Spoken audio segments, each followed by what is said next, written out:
Hey,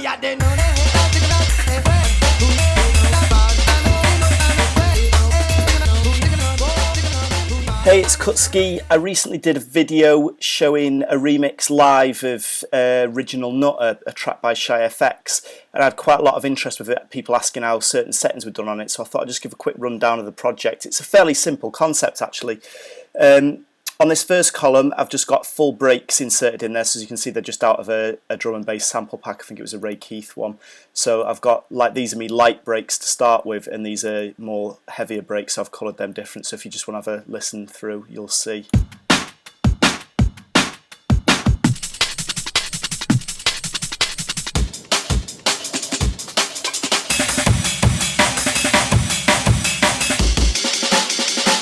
And on the clip settings here, I've got it set to warp complex. That just means that I can change the tempo and it won't change the pitch. And then also I've got it set for the launch mode, I've got it set to legato, which basically means if I'm playing one sample and I trigger the next, it won't start the next from the beginning of the loop. It'll kind of start it, you know, midway through at the same point that that was. So, you know, if you keep hitting it, it's not going to keep jumping back to the beginning. You'll just hear if you listen now.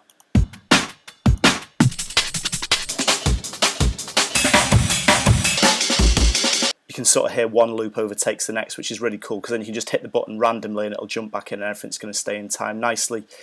On this next column, it's a little bit more complicated. I've got, again, a bunch of breaks imported that are warped in with the same settings, but what I've done is used a bit more of the complicated settings on launch mode, which basically means it'll randomize how it plays the breaks. So as soon as I hit to trigger it on one, it'll jump around randomly between all these, which gives it a really cool effect. If you listen now.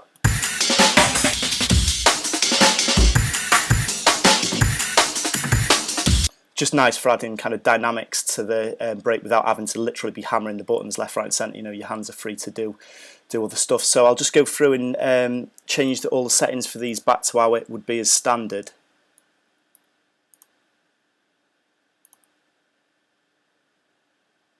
And then you'll be able to listen when I play the breaks through.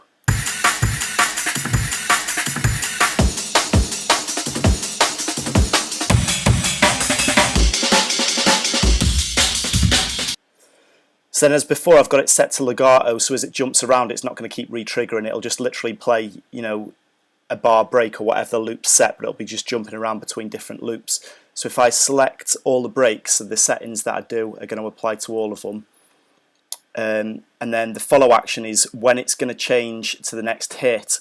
So this is per bar, so I'm basically saying every beat I want it to change to a new one. So the higher that number is, the more of the break it's going to play before it changes, and the shorter it is, the faster it's going to chop around.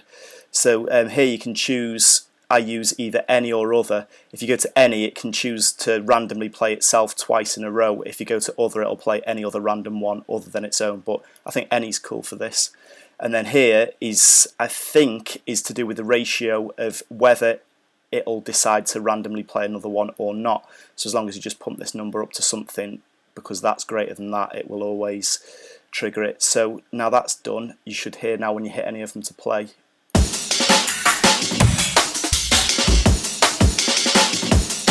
To get some cool effects, and you can see if you move this down to a lower number, you get really kind of hectic and manic stuff, but I think every beat kind of worked well on this routine for that.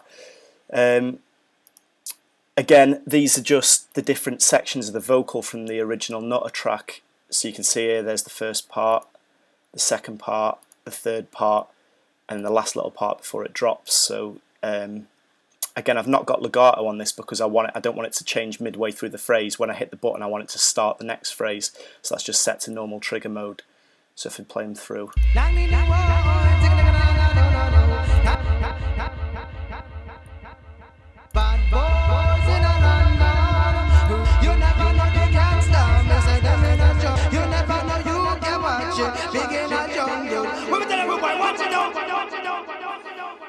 And then again, similar what I did to these normal breaks when they got mashed up here, I've done the same with the vocal. So if you look at it, I've just set up loads of little loops of just random little sections, just literally just jump through and set up little loops of the vocal.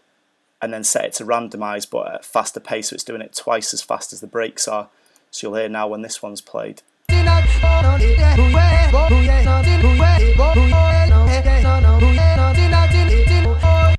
Which is a pretty cool effect. It's really good for using with production because you get that kind of Skrillex chopped up sound. And then on the end I've just got some ragga samples because it's very ragga one, so you know, self-explanatory. There's a laser. And then that's the same laser again next, but just without the stutter at the beginning. What would anything ragga be without having a klaxon in there? Sirens. And of course the gunshots. And then literally once you've got it all loaded in, you can just hammer the buttons at random and pretty much anything you do is going to sound good. The other thing is you'll notice that on the right hand side of it, I was doing some effects over the top of it. That was using a plugin called Tornado. And as you can see, all I did is made my own little preset pack for breakbeats, and this is just like a loop masher, and then I just MIDI assigned these to be the 8 different knobs on the thing, so I'll just play it quickly and you can hear the effects that these do.